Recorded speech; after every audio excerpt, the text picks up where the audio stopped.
Hello friends, biology के section में आपका एक बार फिर स्वागत है। और आज का हमारा टॉपिक है इंटेगुमेंट्री सिस्टम, जिसमें हम स्किन के जो है पार्ट्स हम करेंगे। और इंटेगुमेंट्री सिस्टम किसी भी ऑर्गेनिजम्स का बाहरी आवरण है, उसको हम कहते हैं।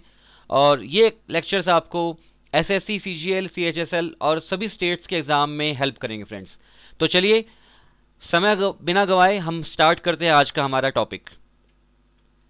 तो सबसे पहले हम यहाँ पे देखते हैं फ्रेंड्स कि जो इंटेगुमेंट्री सिस्टम है, जो ह्यूमन स्किन है which is composed of minimum of 3 major layers of tissues as epidermis, the dermis and hypodermis.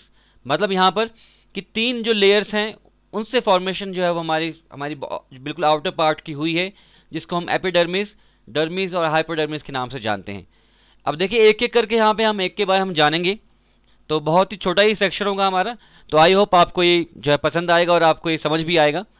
तो एपिडर्मिस जो सबसे जो बाहरी पार्ट है, the top layer of the skin, जो कि एपिथेलियल टिश्यू से बना, एपिथेलियल सेल से बना होता है, जिसके अंदर कोई ब्लड वेसल्स जो है प्रेजेंट नहीं होती।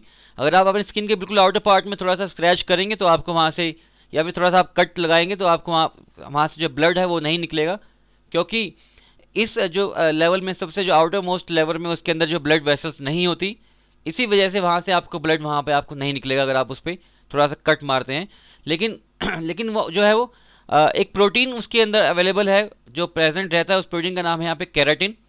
और ये केराटिन जो है वो जैसे आपके जो स्किन है वो फिंगर्स के पास, जो नेल्स के पास पहुँचती है, तो वहाँ पर ये जो प्रोटीन है केराटिन आपकी इस लेयर को, एपिडर्मिस को जो है वो स्टिफन कर देता है, बहुत हार्ड बना देता है। और एपिडर्मल जो टिश्यूज़ में जो कन्वर्ट करके फाइनली जो है उसको नेल्स में कन्वर्ट ये कर देता है, जो कि नेल्स भी अगर हम कहें तो यानी कि नेल्स भी जो है पार्ट है वो एपिडर्मिस का ही आपका एक पार्ट है, जो हिस्सा है, जो आपके आउटर मोस्ट जो फिंगर्स हैं, जो बिल्कुल लास्ट में जो आपके टोज़ हैं, वह टिप्स जो है आपके फिंगर्स की, और जो पैर के आपके जो फिंगर्स हैं उसके जो बिल्कुल टिप्स हैं, उसको हम यहाँ पे जो है वो जो वहाँ पे जो स्किन है आउटर मोस्ट लेयर, उसको हम एपिडर्मिस या नेल्स के नाम से सामान्य तौर पर हम उसको जानते हैं।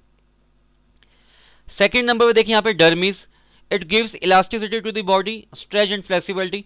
ऐसी ये जो लेयर है, ये लेयर आपकी जो एपिडर्मिस की जो नीचे जो लेयर है वो इस लेयर के नीचे प्रेजेंट होती है, जो आपकी बॉडी में, हमारी बॉडी में जो एक तरह से स्ट्रेच, एक फ्लेक्सिबिलिटी और एक स्ट्रेन को जो है वहाँ पे कवर करती है और आपकी बॉडी को लचीला बनाती है वो। तो ये पार्ट जो ये रोल प्ले अदा करता है वो है सेकेंड पार्ट डर्मिस का। तीसरे नंबर पे हमारे पास यहाँ पे देखिए फ्रेंड्स है hypodermis, and it is made up of adipose tissues. तो कौन से टिश्यू से बनी है? एडिपोज टिश्यू से। और इसके जो फंक्शंस हैं, फंक्शंस में देखिए फर्स्ट नंबर पे जो बाहर से जो ऐसे एजेंट्स जो कि आपको इन्फेक्शन फैला सकते हैं, उन एजेंट्स से जो है वो उनके इन्वेजन से, उनके आक्रमण से स्किन को, आपकी बॉडी को जो है प्रोटेक्शन दे रही है, और वो पार्ट है हाइपोडर्मिस। तो पहला तो ये जो है देखिए इसका फंक्शन है। सेकंड फंक्शन देखिए यहाँ पे डिहाइड्रेशन पर प्रोटेक्शन, क्योंकि हाइपोडर्मिस जो लेयर है, इस लेयर में वाटर की जो स्टोरेज होती है, पानी की स्टोरेज होती है, तो आपकी बॉडी को जो है वो उसमें पानी की कमी से होने वाली जो है वो इस प्रॉब्लम से या इस समस्या से जो है वो ये इसके खिलाफ प्रोटेक्शन ये करती है, ये लेयर डिहाइड्रेशन से। और लास्ट में तीसरे नंबर पर जो हमारे पास है यहाँ पर, इट मेंटेन्स होम्योस्टेटिस। तो यानी कि होम्योस्टेटिस का मतलब यहाँ पे देखिए क्या है, समझते हैं हम होम्योस्टेटिस होता क्या है। तो what is homeostasis? The maintenance of a constant internal environment in response to changes in the external environment. देखिए यहाँ पे the changing conditions of the external environment and the changes condition of the internal environment, कि body के अंदर जो environmental जो change हो रहे हैं, जो मान लीजिए जैसे तापमान है या कुछ और चीज़ें यहाँ पर, और बॉडी के बाहर जो यहाँ पर जो तापमान में जो परिवर्तन आ रहा है, दोनों के अंदर जो बैलेंस को जो है वो बैठाना, उस प्रक्रिया को हम होम्योस्टेटिस के नाम से जानते हैं। और ये जो रोल प्ले करता है इसके अंदर, ये जो रोल प्ले कर रहा है, जो पार्ट हमारी बॉडी का, हमारी स्किन का, हमारी इंटेगुमेंट्री सिस्टम का, तो वो जो है वो पार्ट प्ले करता है वो है हाइपोडर्मिस। तो हाइपोडर्मिस के कुछ और यहाँ पे हम फायदे देख लेते हैं। It acts as receptor for touch, pressure, pain, heat and cold.